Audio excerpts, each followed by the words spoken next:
My name is Mason Harper. I am 36 years old. And until recently, I genuinely believed I had built a stable, predictable life with my wife, Lauren Mitchell, the woman I had been with for 9 years and married for 6, here in Denver, Colorado, not far from Maplewood Avenue, where the streets are quiet enough at night that you can hear the wind pushing through the trees, and where I thought our small 2-story house represented security, routine, and something solid. I work as a senior operations analyst at Silvergate Logistics, which means my days are built around spreadsheets, forecasts, risk assessments, and making sure the numbers line up before anyone else even notices there could be a problem. And that mindset carried into my marriage because I fully managed our finances, tracked every expense, planned investments, handled retirement accounts, and made sure our mortgage was always paid early, believing that by controlling the practical side of our lives, I was protecting the emotional side too. For most of our relationship, Lauren and I had what I would have described as a comfortable rhythm, not overly dramatic, not wildly passionate, but steady in a way that felt mature and grounded. She worked at Red Bloom Media, a mid-sized marketing agency downtown, and I used to enjoy hearing about her projects, her clients, the campaigns she helped launch, because it felt like we were both building something in parallel. We would cook dinner together a few nights a week, watch shows on the couch, talk about vacations we might take someday, and I truly believed we were moving forward on the same path, even if life felt routine. That changed so gradually at first that I almost missed it, but looking back now, the signs were obvious and uncomfortable. Lauren became obsessed with her phone in a way that felt different from normal scrolling or casual texting, because it was constant and secretive, her screen angled away from me, notifications silenced, her fingers moving rapidly while her expression shifted between amusement and something I could not quite identify. She started taking her phone into the bathroom, into the shower, even to the mailbox at the end of the driveway, and when I would walk into the room, she would instinctively lock the screen as if I'd caught her in the middle of something private. At the same time, she began going out twice a week with coworkers from Red Bloom Media, which she framed as networking or team bonding, saying the culture there encouraged after-work drinks and creative brainstorming sessions at trendy bars downtown. I tried to be supportive because I did not want to be the insecure husband who questioned harmless socializing, but the frequency increased and explanations grew thinner. She would come home later than she said she would, sometimes smelling faintly of perfume that was not hers, sometimes distant and distracted, barely acknowledging me before heading straight to bed with her phone glowing against her face in the dark. What unsettled me most was not even the nights out, but the way she started treating me like background noise in my own home. Conversations became one-sided. My stories about work met with absent nods while her eyes flicked down to her screen, her laughter directed at something on her phone rather than anything I had said. Meals we once shared at the table turned into her eating quickly and retreating to the couch with her device, while I sat there staring at the half-empty plates feeling like I was intruding on a life that was no longer mine. I kept telling myself it was stress, that maybe Red Bloom was demanding more from her, that maybe I was overthinking normal changes in a long-term marriage. But the more she withdrew, the more I felt like a roommate who paid the bills rather than a husband she chose every day. I continued managing our finances, planning for a future I assumed we both still wanted, while slowly realizing that the emotional distance between us was growing wider with each silent notification that lit up her screen. The first real crack appeared on a quiet Sunday afternoon that should have felt ordinary and calm. The kind of slow day where the light comes through the windows just right and the world outside seems muted, when Lauren was sitting on our gray sectional couch with her legs tucked under her, sunlight catching in her hair as she scrolled through her phone with an intensity that had become disturbingly familiar to me. I was at the dining table a few feet away going over some budget projections for the upcoming quarter, half working and half trying to exist in the same space as my own wife without feeling like an outsider, when suddenly she burst out laughing, not a polite chuckle, but a loud, sharp laugh that echoed across the living room in a way I had not heard from her in months. It startled me because it was spontaneous and unfiltered, the kind of laugh she used to direct at me when we shared inside jokes or watched something stupid together late at night. And for a brief second, I felt something close to relief, like maybe that warmth was still there and I had just been imagining the distance. I looked up from my laptop and casually asked what was so funny, keeping my tone light and neutral, not accusatory, not suspicious, just curious in the way a husband normally would be when his wife is clearly amused by something. The reaction was immediate and subtle at the same time, because instead of turning the phone toward me or reading the message out loud the way she used to, she instinctively tilted the screen away from my line of sight, her body angling slightly, her thumb already hovering near the lock button, as if she had rehearsed that motion. She gave me a quick smile that did not reach her eyes, and said it was just a girl's chat. Nothing interesting, just random gossip. And then she looked back down at the phone with that same focused expression, as if I had momentarily interrupted something far more important. In that split second before she turned the screen, I caught a glimpse of a notification preview that had slid down from the top. And even though it was only there for a heartbeat, the words were clear enough to register in my mind with painful precision. It said she deserved better, and that she had to keep herself entertained, and the phrasing was sharp and deliberate, not playful, not harmless, but pointed in a way that felt intimate and conspiratorial. I did not see the sender's name clearly, but I did not need to, because the content alone told me more than any explanation she might have offered. I sat there staring at her profile as she resumed typing, her fingers moving quickly, and I felt something cold settle in my chest. Not explosive anger or dramatic heartbreak, but a slow, spreading chill that felt heavier than either of those emotions. It was the kind of realization that does not arrive with shouting or accusations, but with quiet clarity, because I knew in that moment that the message was about me, about our marriage, about the way she saw her life with me now. The words "deserved better" echoed in my head, and I could not escape the implication that I was what she believed she deserved less than. I did not confront her. I did not demand to see the phone. I did not escalate the situation, because part of me was afraid of confirming what I already sensed. Instead, I nodded slightly, pretending to accept her explanation, and went back to staring at the numbers on my screen, even though I could no longer focus on a single cell in the spreadsheet. Every quiet tap of her fingers against the glass felt amplified. Every faint vibration of a new message landing felt like another reminder that there was a conversation happening about me that I was not allowed to be part of. That Sunday afternoon, in the stillness of our living room, I understood for the first time that whatever stability I believed we had might have already been slipping through my fingers without me even noticing. The next morning felt heavier than usual, as if the air in our bedroom had thickened overnight. And while Lauren was in the shower getting ready for work with the sound of water running steadily behind the closed bathroom door, I did something I had never done before in our entire relationship, and never imagined I would be the kind of husband to do. Her phone was lying on a nightstand, screen dark but unlocked because she must have been checking something moments earlier, and I stood there staring at it for several seconds, my heart pounding in a way that felt disproportionate to the simple act of reaching out my hand. I told myself I was not trying to invade her privacy, but to confirm whether the unease that had been building inside me was justified, or if I was slowly losing perspective. My fingers felt unsteady as I picked it up, the device warm from her touch, and the first thing I saw was the messaging app open to a group chat titled with a playful name I recognized as the one she shared with her closest friends, including Brittany and Chloe, the same Brittany and Chloe who had always acted overly friendly toward me at dinner parties, complimenting my cooking, asking about my job, laughing a little too brightly at everything I said as if they genuinely respected me. I opened the thread and began scrolling, and with every line I read, something inside me tightened. There was no ambiguity in the tone, no way to misinterpret sarcasm as harmless teasing, because Lauren herself was leading the conversation. She mocked our intimacy in explicit detail, describing private moments in a way that felt clinical and dismissive, calling me average in a tone that suggested boredom rather than affection.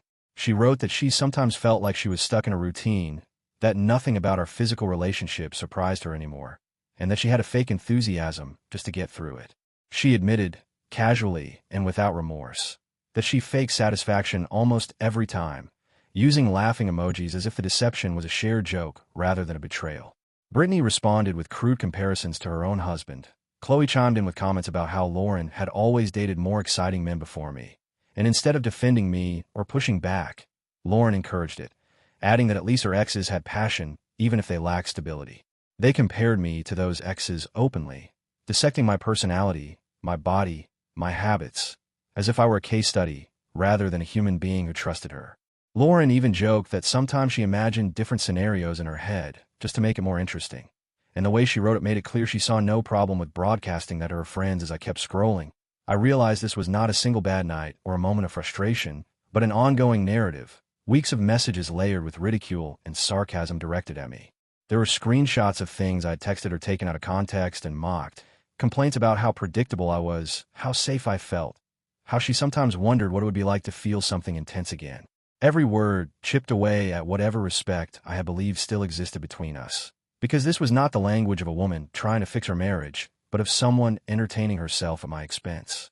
I felt my face grow hot, even as my chest went cold, a strange contradiction of anger and numbness colliding at once, and I became acutely aware of the sound of the shower still running, the normal rhythm of our morning routine continuing while my understanding of my marriage collapsed silently in my hands.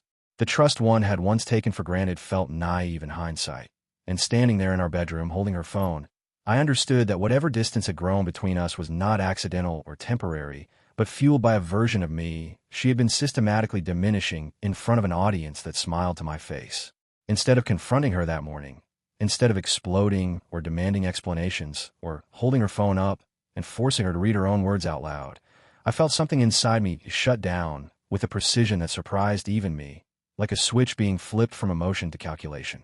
The humiliation and anger did not disappear, but they hardened into something colder and more focused, and I shifted into planning mode the same way I would at work when a system failure threatened the company's operations and panic would only make things worse.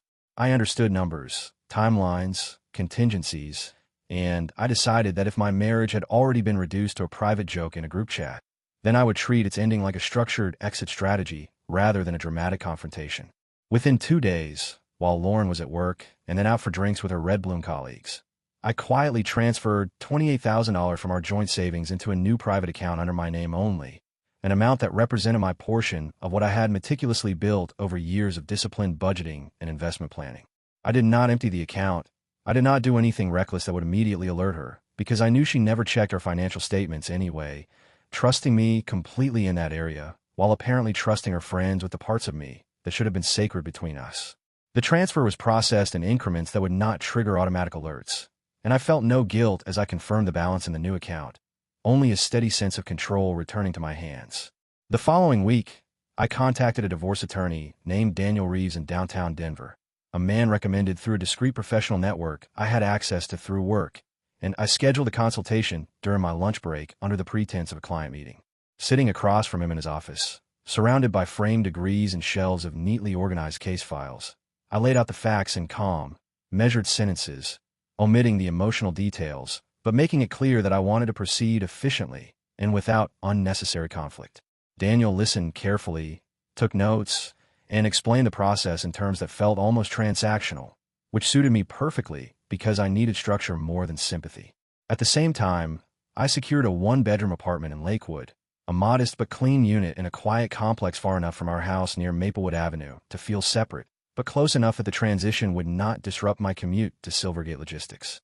I signed a lease electronically and arranged for utilities to be activated under my name, setting a move-in date that aligned with the timeline Daniel and I had discussed. I did all of this while Lauren remained distracted by her expanding social life, her evenings filled with dinners, drinks, and weekend events that no longer included me. Slowly, methodically, I began moving personal items out of the house piece by piece so nothing would appear sudden or suspicious. I took a few suits to the office under the excuse of dry cleaning, then left them in my car and transported them to the new apartment. I boxed up old college memorabilia and claimed I was decluttering the garage, dropping those boxes off in Lakewood on my way home from work. Important documents, sentimental items, even a few pieces of furniture I had purchased before our marriage were relocated gradually, each trip carefully timed so she would not notice the absence. Throughout this entire process, Lauren never once checked our financial statements, never questioned the subtle changes in the house, never sensed that the foundation beneath her was shifting because she was too absorbed in the digital conversations and late nights that had replaced our marriage. She would come home animated from some story about Brittany or Chloe or a new client at Red Bloom, scrolling through her phone as she spoke, unaware that while she was laughing at messages about how she deserved better, I was quietly preparing to give her exactly that. About 10 days later, she began to sense that something had shifted, not because I confronted her or raised my voice or accused her of anything, but because I stopped reacting to the small, cutting remarks she had grown accustomed to making and stopped initiating the conversations that used to keep us connected. I no longer filled the silence at dinner with updates about my day, no longer reached for her hand absent-mindedly while we watched television, no longer tried to decode her moods or adjust myself to accommodate them. I answered politely when she spoke to me, but there was a neutrality in my tone that had not been there before, a controlled calm that replaced the quiet eagerness I once had to keep things smooth between us.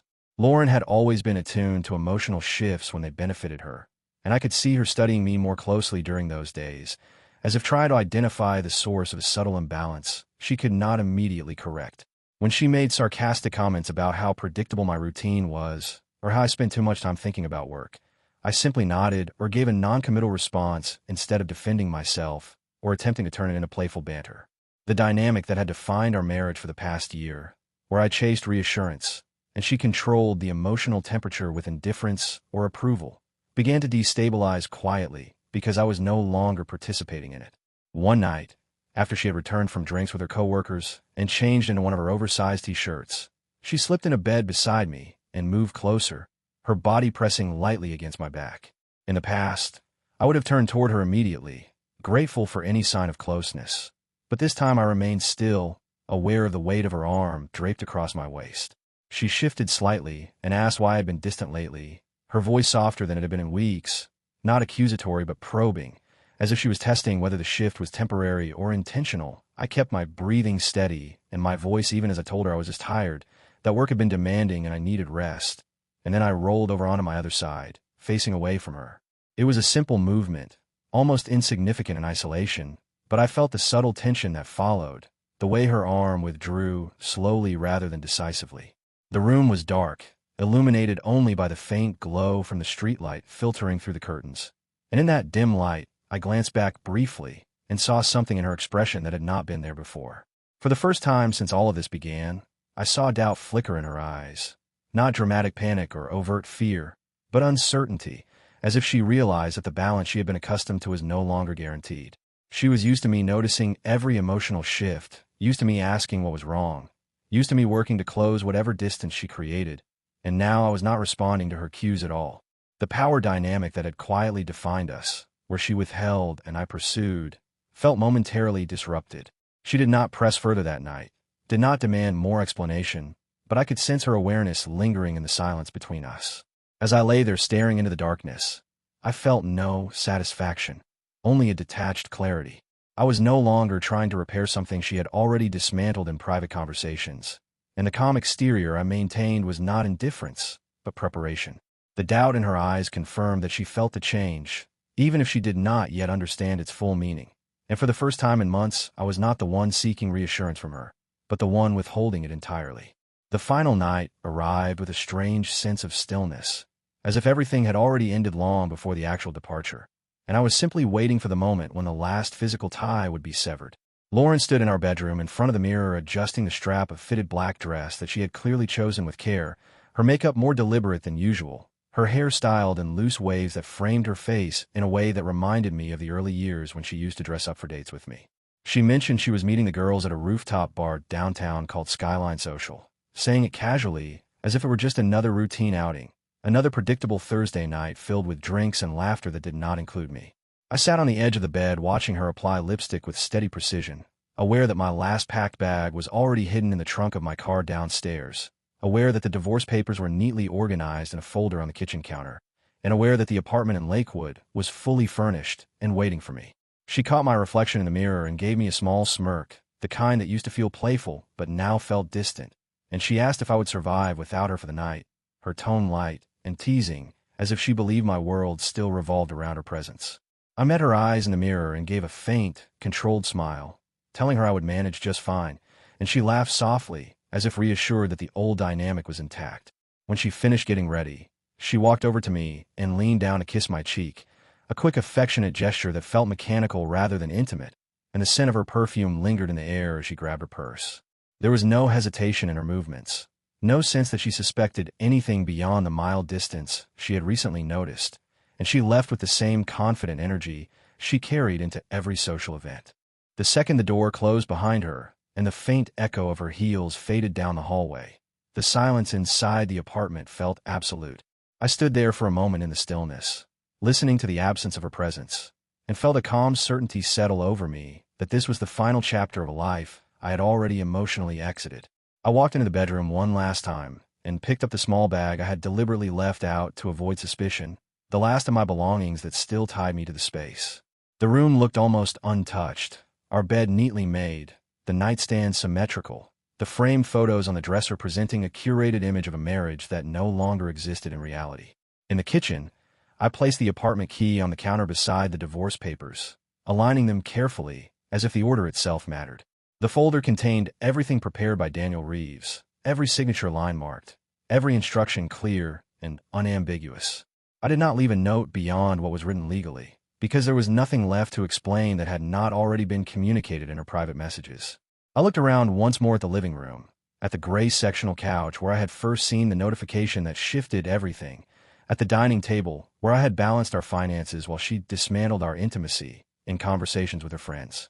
There was no dramatic surge of emotion, no urge to cry or rage or hesitate, only a quiet finality. I walked out of the apartment, closed the door gently behind me, and felt the weight of the decision settle in my chest, not as pain, but as release. As I descended the stairs and stepped into the cool Denver night air, I knew with complete certainty that I would never return, not to that apartment, not to that version of myself who had once believed stability alone could sustain a marriage, and not to a woman who had already chosen to erase me long before I chose to leave. Her messages started within hours of her returning to the apartment, and I could almost map her emotional progression in real time, just by watching the notifications stack up on my screen while I sat alone in my new place in Lakewood, surrounded by unopened boxes and silence. The first message was confused and brief, asking where I was and why my clothes were missing, followed quickly by another asking why there were legal documents on the counter, as if she genuinely believed there had to be some administrative explanation for the absence of her husband. I did not respond, and within minutes confusion shifted into irritation, her texts becoming sharper, accusing me of pulling some kind of stunt, demanding to know if I was seriously ending our marriage over jokes. She used that word repeatedly, jokes, reducing months of humiliation and private ridicule into something playful and harmless, insisting that it was just girl talk and that everyone exaggerated in group chats. As the minutes passed, and I remained silent, her tone escalated into anger, accusing me of being dramatic and unstable, claiming that no mature adult would destroy a marriage over text messages taken out of context. She wrote long paragraphs defending herself, reframing what I had read as sarcasm, insisting that I was overreacting, that she had never actually meant any of it, that it was simply venting the way friends sometimes do.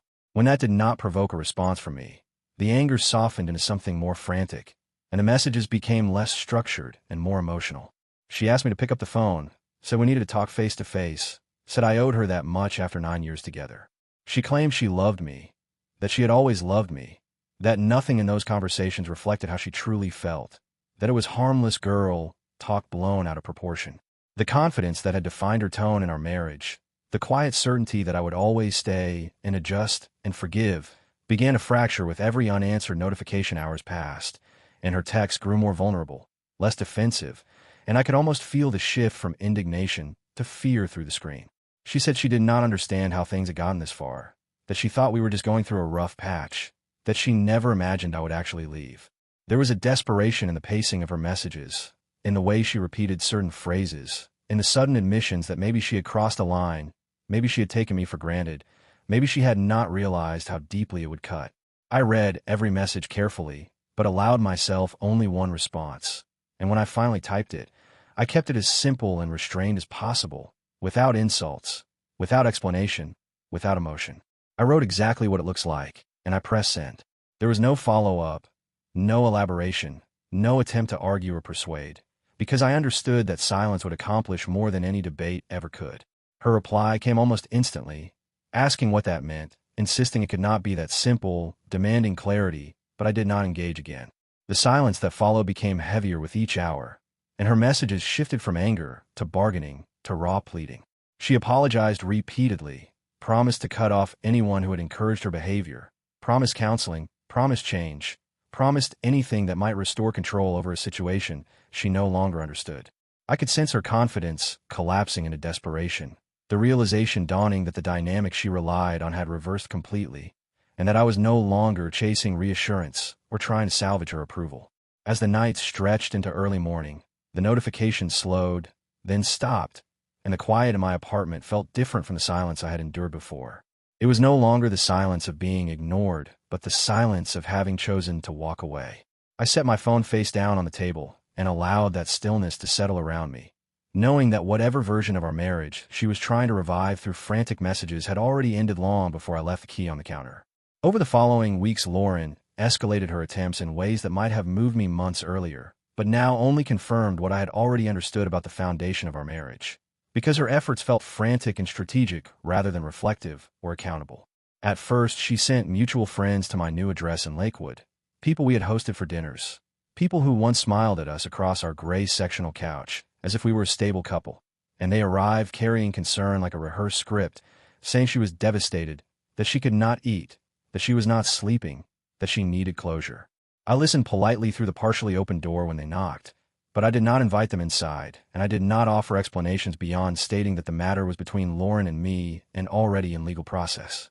When that failed to produce the reaction she expected, Lauren began showing up herself, standing outside my apartment building with her arms wrapped around her body, as if physically holding herself together, her eyes red, her voice shaking as she called my name from the sidewalk. Through the blinds, I watched her more than once, aware of the theatrical sincerity in her posture, aware of the way she checked her phone between pleas, likely hoping I would respond to a message instead of forcing her to stand there. She promised to change, promised to cut ties with anyone who had influenced her, promised therapy, promised humility, and every word sounded urgent. But none of it sounded rooted in genuine understanding of the damage she had done. I never opened the door, not once. And it was not out of cruelty or spite, but out of clarity, because I'd already spent months being emotionally diminished in private conversations she thought I would never see. Her regret did not feel like grief over losing me as a person, but like panic over losing stability, over losing the predictable structure I provided, the financial management, the security, the husband who absorbed her sarcasm and still showed up consistently. The tone of her pleas shifted subtly when she realized I would not respond, from emotional appeals about love to practical anxieties about logistics, about how complicated the divorce process felt, about how overwhelming it was to manage bills and paperwork alone. Months passed, and the legal process moved forward methodically under Daniel Reeves' guidance. Each document signed with the same calm focus I had adopted the night I left the key on the counter. When the divorce was finalized, it did not arrive with dramatic confrontation or public spectacle, only a stamped confirmation that our marriage was officially dissolved. I heard through mutual acquaintances that Lauren had to move into a smaller rental after selling the house, that some of the same friends who once laughed in that group chat had distanced themselves once the reality of her situation became less entertaining and more inconvenient. The social life that had once seemed vibrant and validating began to thin out when it no longer revolved around mocking a stable husband, but around supporting a newly divorced woman navigating consequences. In the quiet of my own apartment, now fully furnished and familiar, I reflected on the entire sequence without bitterness, only with recognition.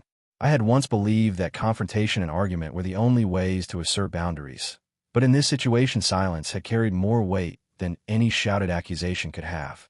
By refusing to debate, defend, or justify my decision, I had removed the arena in which she was most comfortable, the emotional negotiation where she could reframe and minimize. My silence had not been passive. It had been deliberate and controlled, and in maintaining it, I preserved something that had nearly been eroded entirely, my self-respect. Looking back, I understood that the most powerful statement I had ever made was not written in a long message or spoken in anger, but embodied in the act of leaving without spectacle and refusing to return. In choosing not to react, not to argue, and not to chase explanations, I had finally stepped out of a dynamic that no longer served me, and the absence of my voice became louder than anything I could have said.